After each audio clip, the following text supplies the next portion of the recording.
అందరికీ నమస్కారం అండి. ఈరోజు యోగం అనే దాని గురించి తెలుసుకుందాం. ఈ యోగం అంటే నేను జాతక చక్రంలో లేదా జ్యోతిష్ శాస్త్రంలో ఉన్న పంచమహాపురుష యోగాల గురించి నేను చెప్పట్లేదు. శశి పురుష యోగం, తర్వాత బుధాదిత్య యోగం, కుజమంగళ యోగం అని చెప్పేసి ఉంటాయి యోగాలు. నేను వాటి గురించి నేను చెప్పట్లేదండి. యోగము అని అంటే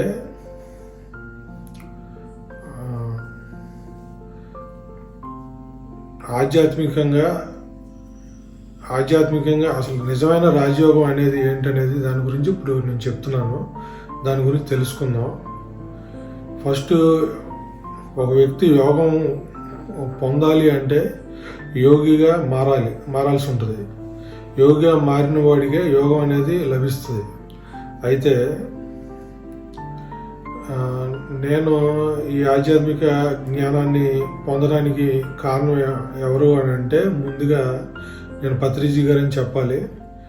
నేను ఆధ్యాత్మికంలోకి రావడానికి మెయిన్గా కరోనా వైరస్ సంబంధించి లాక్డౌన్ పడినప్పుడు ఒక 2 నెలలు 3 నెలలు కాలేజీకి సెలవులు అవ్వడం వల్ల నేను ఇంటి దగ్గరే ఉండి ఆధ్యాత్మిక జ్ఞానంలో నేను ప్రతిరోజు వీడియోని ఫాలో అవుతూ ఉండేవాడిని అండి. ఫాలో అవుతా ఒకరోజు డాబా మీదకి వెళ్ళి ఆ వీడియోలు వింటా నేను రాత్రి 10 వరకు అట్లాగే అవి వింటా అట్లా కళ్ళు మూసుకొని దాని మీద ఆలోచిస్తున్నాను. తర్వాత సడన్గా కళ్ళు తెరిచేసరికి నాకు ఒక చెట్టు మీద పత్రిజీ గారు నిలబడి నన్ను సాక్షాత్కరించి ఆయన దగ్గర నుంచి ఒక వెలుగు నా దగ్గరికి వచ్చి ఆయన రావటం, దాన్ని నేను ప్రత్యక్షంగా చూశానండి. చూసిన తర్వాత అప్పుడు ఇదేంటి ఇలా వచ్చింది అని ఒక క్షణం నేను ఆశ్చర్యానికి లోనయ్యాను. తర్వాత పిరమిడ్ స్పిరిచువల్ సొసైటీ వాళ్ళని కాంటాక్ట్ చేసి ఈ పిరమిడ్ స్పిరిచువల్ సైన్సెస్లోకి రావడం జరిగిందండి.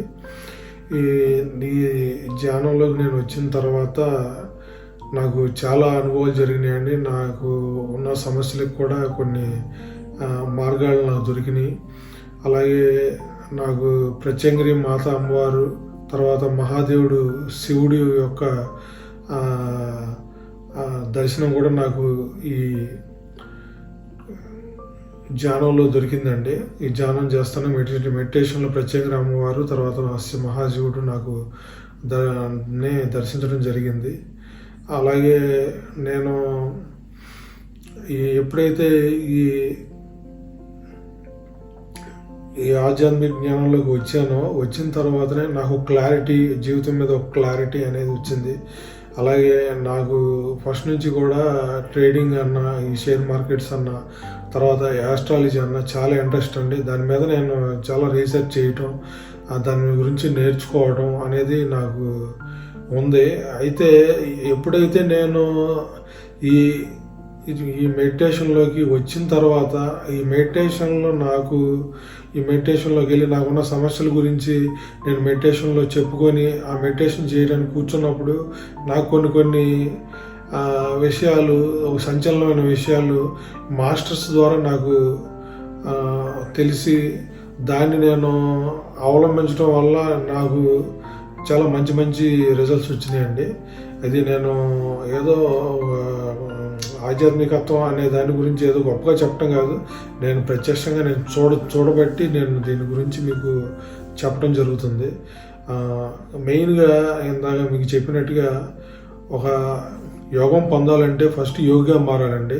ఈ యోగం అనేది అన్నిటికన్నా ఉత్తమమైన రాజయోగం ఏంటయా అంటే ముందుగా ఎవరైతే మెడిటేషన్ చేస్తారో మెడిటేషన్ ద్వారా ధ్యానం ద్వారా జ్ఞానం పెంపొందించుకుంటారండి. జ్ఞానం ద్వారా ముక్తి మోక్షాన్ని పొందే అవకాశం ఉంటుంది.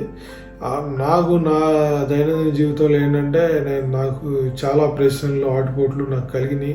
వాటన్నిటికీ నాకు సమాధానంగా ధ్యానం దొరికింది. ధ్యానం ద్వారా నేను చాలా విషయాలు తెలుసుకున్నాను. నేను వాటిని అన్నింటినీ తట్టుకొని నిలబడి ఉన్నానండి. తర్వాత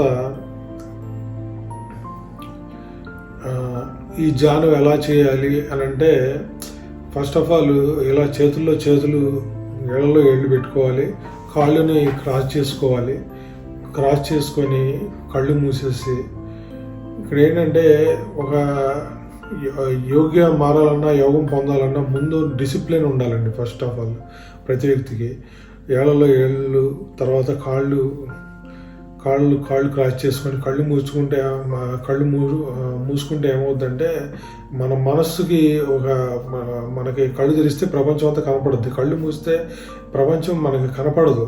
దానివల్ల ఒక ప్రత్యేకమైన నిశ్శబ్దం అనేది వస్తుంది. దాని ద్వారా ఏంటంటే దాన్ని మనం తర్వాత కళ్ళు మూసుకోవడం, ఏళ్ళలో ఏళ్ళు, కాళ్ళని క్రాస్ చేసుకోవడం, చేతుల్లో ఏళ్ళు పెట్టుకోవడం, వీటి ద్వారా ఏంటంటే ఒక శక్తి వలయం అనేది ఏర్పడుద్దండి.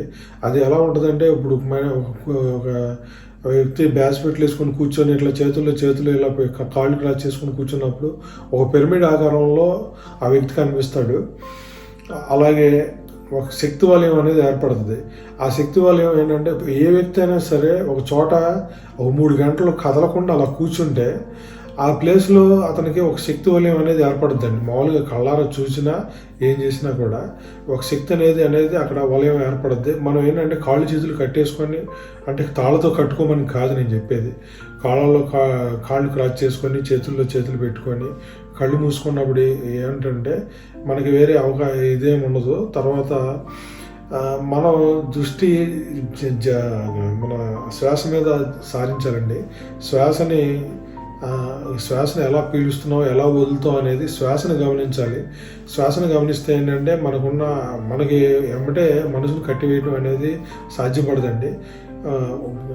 మనసును కట్టేయాలంటే ముందు శ్వాస మీద ధ్యాస పెట్టాలి. శ్వాస మీద ధ్యాస పెట్టి శ్వాసను గాలి పీల్చడం వదలటాన్ని మనం అబ్జర్వ్ చేయాలి. అబ్జర్వ్ చేస్తే అబ్జర్వేషన్ మనం శ్వాస మీద పెడుతున్నాం కాబట్టి ఆటోమేటిక్గా మన మనసుకు వచ్చే ఆలోచనలన్నీ క్రమక్రమేణా తగ్గి చిత్తవృత్తి నిరోధం జరుగుద్దండి. చిత్తవృత్తి నిరోధం జరిగినప్పుడు ఏమవుతుందంటే మనకి ఒక అన్కాన్షియస్ స్థితిలోకి వెళ్తాం. కాకపోతే ఎరుగుతో ధ్యానం చేస్తాం కాబట్టి మనకి ధ్యానం అనేది వంటపడుతుంది. ఈ ధ్యానం వల్ల ఉపయోగాలు ఏంటి అని అంటే, ఈ ధ్యానం చేస్తే మనకేంటంటే ఇక్కడ బ్రహ్మరంధ్రం అనేది నడినెత్తిలో ఇట్లా ఉంటుందండి. ఈ బ్రహ్మరంధ్రం గుండా పైనుంచి విశ్వశక్తి అనేది వస్తుంది. అసలు ఈ విశ్వశక్తి అంటే ఏంటి అనేది తెలుసుకుందాం. ఈ విశ్వశక్తి అంటే మనకి ప్రపంచంలో అనేక జీవులు, మనుషులే కానీ, జంతువులే కానీ, పక్షులే కానీ, వృక్షాలే కానీ, ఇవన్నీ కూడా ఏదో ఒక శక్తి, విశ్వశక్తి ద్వారానే జీవిస్తున్నాయండి. విశ్వశక్తి లేకపోతే మనుషులు జీవించలేరు, లేకపోతే ప్రాణులు ఏవి కూడా, చెట్టు చేమలు ఏవి ఉండవండి. ఈ విశ్వశక్తి ద్వారానే జరుగుతుంది. ఇప్పుడు ఆ చెట్టు చేమలకు కానీ, ఏదైతే ఈ జంతువులు కానీ, పక్షులు కానీ ఎటువంటి ఇబ్బందులు లేవండి. కానీ మనుషులకే ఎక్కువగా రోగ పీడితులయ్యి ఆలోచన సరళి ద్వారా రకరకాల రోగాలు వచ్చి నానా బాధలు పడి చాలా ఇబ్బందులు పడుతున్నారు.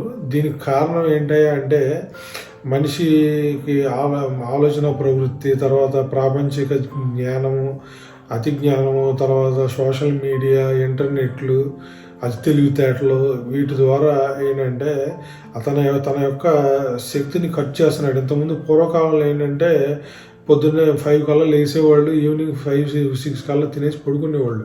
వాళ్ళకి వేరే ఆలోచనలు ఏమి ఉండేవి కావు. ఈ సోషల్ మీడియాలు ఏమి ఉండేవి కావు.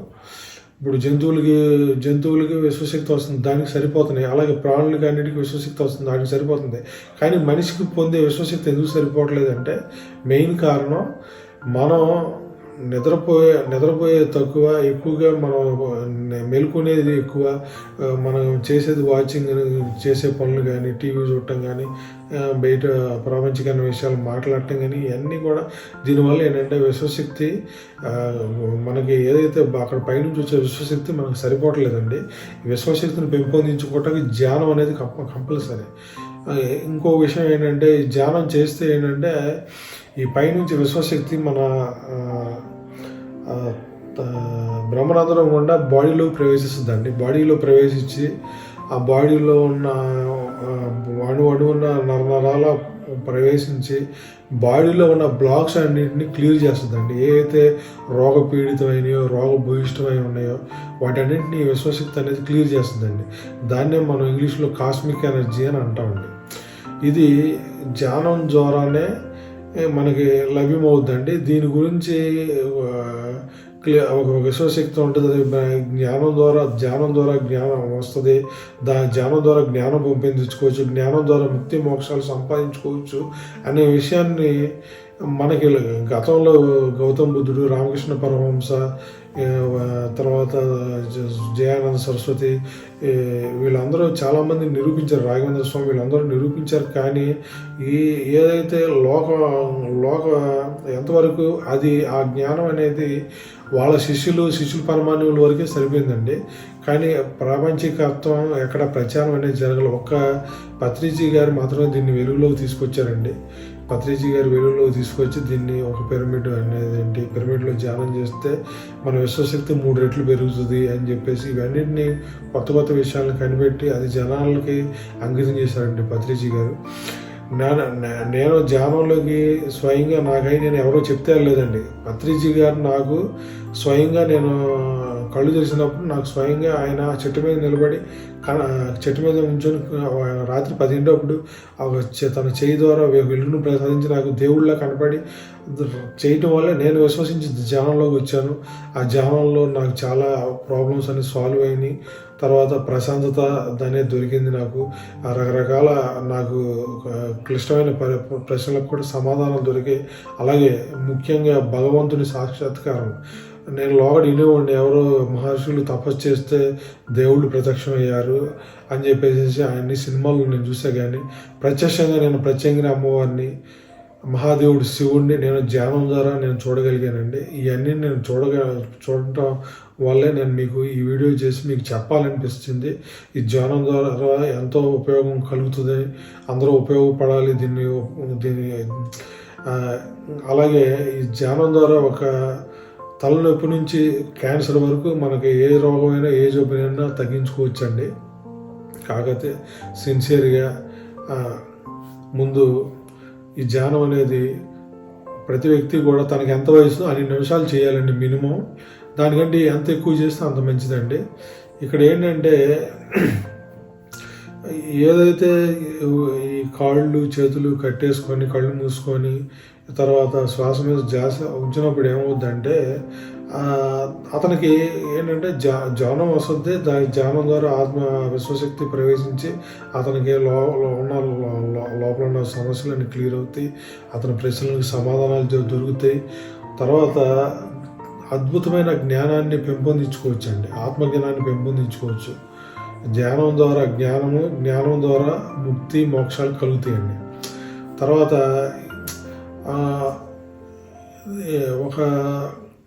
ఇక్కడ ఒక పరమాత్మ ఉంది. ఇప్పుడు మనం నరుల్లో ఉత్తముడు నారాయణుడు, అలాగే నారాయణులలో అధముడు నరుడు. అంటే ఇక్కడ ఏంటంటే నరుడు అనేవాడు చాలా అధముడు అండి. మనం నారాయణులాగా ఎదగాలంటే కంపల్సరీగా ధ్యానం అనేది చేయాలండి. ధ్యానం ఎవరైతే చేస్తారో ధ్యానం చేయటం వల్ల ఆ నారాయణుడు అంత స్థాయికి ఎదగొచ్చండి.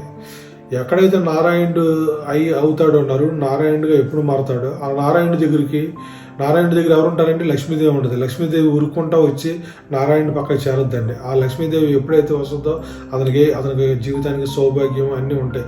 లక్ష్మీదేవి నారాయణ దగ్గరే ఉంటుంది. అదేవిధంగా ఇప్పుడు ధ్యానం చేయని వాళ్ళ దగ్గర కూడా ఉంటుంది. కోటేశ్వర్లు వాళ్ళ దగ్గర ఉన్నప్పటికీ కూడా అది సద్వినియోగం పడదండి.